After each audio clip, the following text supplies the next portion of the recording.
Halo teman-teman, perkenalkan nama saya Renalia Rahab. Salam sehat buat kita semuanya. Saya akan menjelaskan apa itu kapasitor. Ya, kapasitor adalah suatu komponen penting pada rangkaian dan alat elektronik yang sering kita gunakan, misalnya charger laptop, charger HP, TV atau monitor, mesin komputer atau PC, dan raket nyamuk, dan lain-lain. Kapasitor adalah salah satu komponen yang mempunyai sifat yang pasif, yang artinya tidak menghasilkan daya atau energi listrik dan tidak memerlukan sumber energi eksternal untuk berfungsi. Komponen ini berbeda daripada baterai. Kalau baterai dapat menyimpan atau menghasilkan energi listrik, tapi komponen yang satu ini atau kapasitor hanya dapat menyimpan sementara arus listrik. Contoh dari gambar kapasitor adalah seperti ini.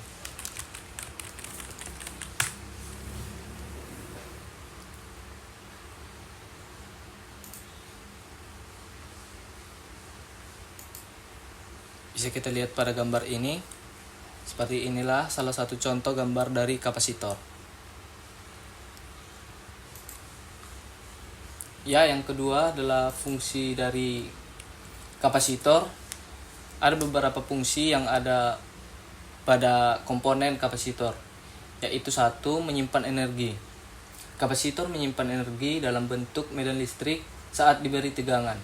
Energi ini kemudian dapat dilepaskan kembali ketika diperlukan.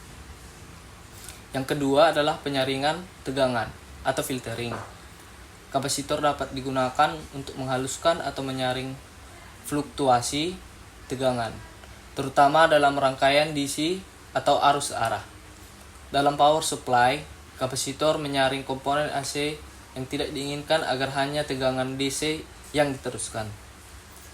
Dan berikutnya nomor 3, penghubung sinyal atau coupling. Kapasitor digunakan untuk menghubungkan dua bagian rangkaian tanpa menyambungkan komponen DC yang tidak diinginkan. Hal ini penting dalam transmisi sinyal AC. Dan yang keempat adalah penguatan sinyal. Kapasitor digunakan dalam rangkaian penguat untuk mengatur respons, frekuensi, atau memperbesar sinyal. Dan yang kelima adalah tuning atau penyetelan frekuensi. Dalam beberapa aplikasi, kapasitor digunakan untuk mengatur frekuensi resonansi dalam rangkaian osilator atau menerima radio. Dan yang terakhir adalah nomor 6, decoupling. Kapasitor digunakan untuk mengurangi gangguan atau noise dalam rangkaian elektronik, menjaga kestabilan tegangan pada komponen sensitif seperti mikroprosesor. Sekian penjelasan saya, akan dilanjutkan oleh teman saya. Terima kasih. Yang selanjutnya adalah 2. Kapasitor dibagi menjadi 2. Yang pertama, kapasitor polaritas. Kapasitor memiliki polaritas, yaitu polaritas positif dan negatif pada kedua kakinya. Kapasitor yang berpolaritas disebut juga kapasitor polar atau elko. Kapasitor elektrolit adalah salah satu jenis kapasitor yang berpolaritas. Kapasitor elektrolit memiliki dua kutub kaki, yaitu kaki positif yang panjang dan kaki negatif yang pendek atau dekat dengan tanda minus. Kapasitor elektrolit memiliki kapasitas besar persatuan volume, sehingga sering digunakan pada sirkuit listrik, frekuensi tinggi dan arus rendah. Kapasitor elektrolit biasa digunakan pada AC atau sebagai kapasitor kopling pada amplifier audio. Kapasitor yang tidak berpolaritas adalah kapasitor kertas. Kaki-kaki pada kapasitor kertas tidak memiliki polaritas, sehingga tidak ada masalah jika terbalik dalam pemasangan terminal polaritasnya pada rangkaian elektronika. Yang kedua, kapasitor nonpolar. Kapasitor nonpolar adalah jenis kapasitor yang tidak memiliki kutub positif atau negatif.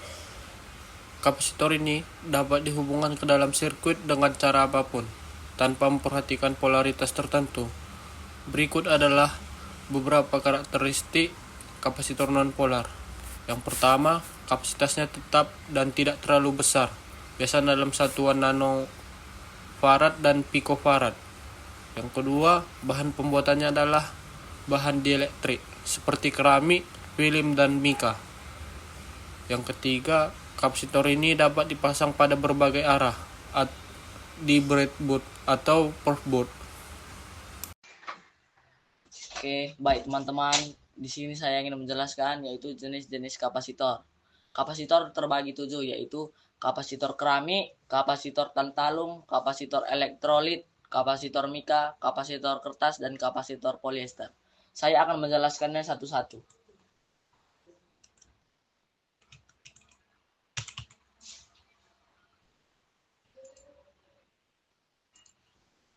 Kapasitor keramik.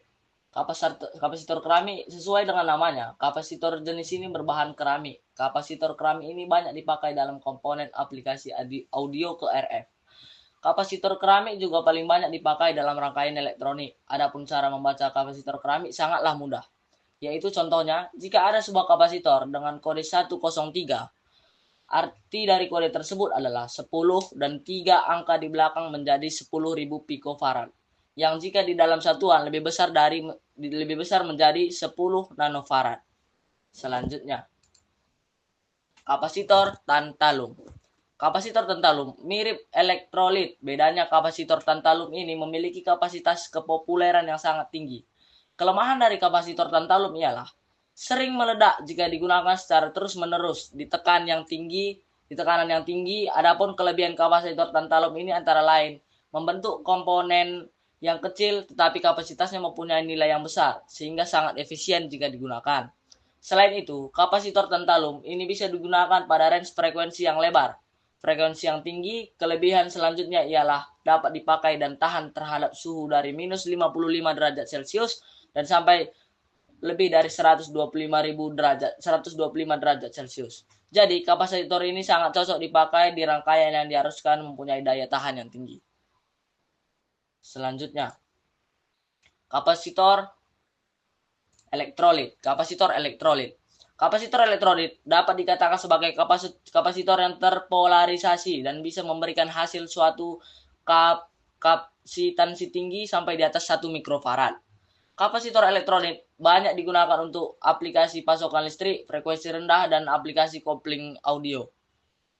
Namun perlu diingat, saat memasang kapasitor elektrolit, ini harus benar-benar berhati-hati, karena kapasitor elektrolit ini mempunyai polaritas positif dan negatif.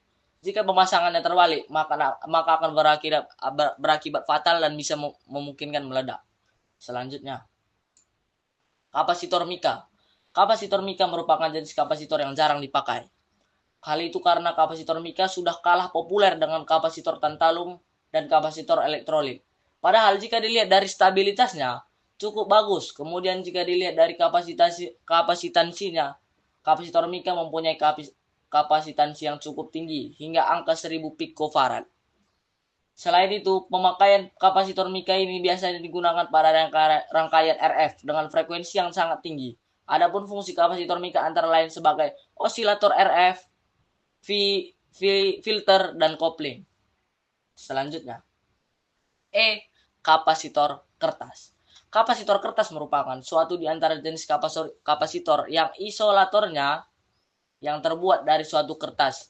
Pada umumnya nilai kapasitor kertas berkisar antara 300 picofarad sampai 4 nanofarad. Kapasitor kertas tidak mempunyai suatu polaritas arah atau bisa dipasang bolak-balik dalam suatu rangkaian elektronika. Selanjutnya, kapasitor polyester. Kapasitor polyester adalah kapasitor yang isolatornya terbuat dari sebuah polyester dengan bentuk persegi 4. Contoh gambarnya seperti ini ya teman-teman. Kapasitor polyester ini bisa dipasang terbalik dalam suatu rangkaian elektronika. Tidak mempunyai polaritas arah. Selanjutnya dan yang terakhir yaitu